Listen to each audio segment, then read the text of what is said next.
The picket signs are up and writers are out in full force as the Writers Guild is on strike for the first time in 15 years, disrupting hundreds of movies, TV, and talk shows and streaming productions. We're told the talks broke down last night. Now picket signs are up across the city. Well, KCAL News reporter Jeff Nguyen is live in Hollywood now, where writers are walking the lines. Jeff?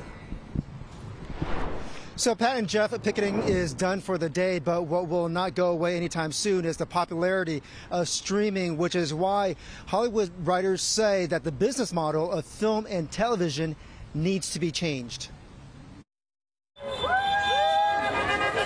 In the shadows of the Hollywood sign, film and TV writers are on strike. Fists up, pens down, LA is a union town. After labor talks between the Writers Guild of America and the major Hollywood studios broke down, some of the sticking points have been over the use of artificial intelligence and pay for streaming content. Sal Galleros is a union captain. I have members in my group who work retail to make ends meet. Many writers say the work is inconsistent and that streaming shows tend to have fewer episodes than network TV, which means fewer paychecks. It's the first time WGA members have picketed in 15 years. I myself, during the last strike, after it was over, I didn't work for 3 years, to the point where I drove a forklift. The Alliance of Motion Picture and Television Producers says the AMPTP member companies remain united in their desire to reach a deal that is mutually beneficial to writers and the health and longevity of the industry. And the studios have pushed back against the union demands as the industry faces budget constraints, pointing to the recent layoffs at Disney and Warner Brothers Discovery.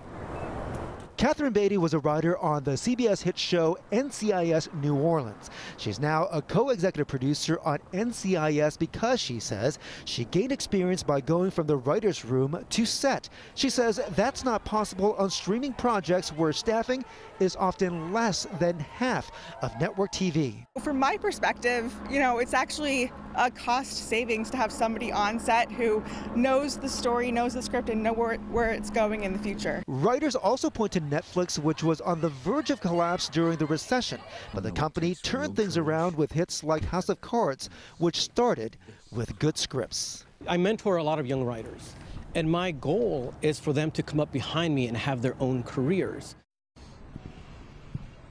And we spoke to the president of WGA West right before this live report, and we were told that the union and the studios have not decided when they will get back to negotiations. We're live in Hollywood. Jeff Nguyen, KCAL News. Thank you, Jeff. Well, today, political leaders speaking out on that strike. LA Mayor Karen Bass not taking sides, but says she is concerned. And I'm hoping that they will reach resolution soon. I know that, as I understand it, they are far apart right now, but I am interested and hopeful that I'll be able to connect up and at least get a handle on what's going on by talking to all parties involved. And Governor Newsom says he is also concerned. The governor attending the Milken Institute Global Conference said his office could potentially get involved at some point. It has profound consequences, direct and indirect. Every single one of us will be impacted by this.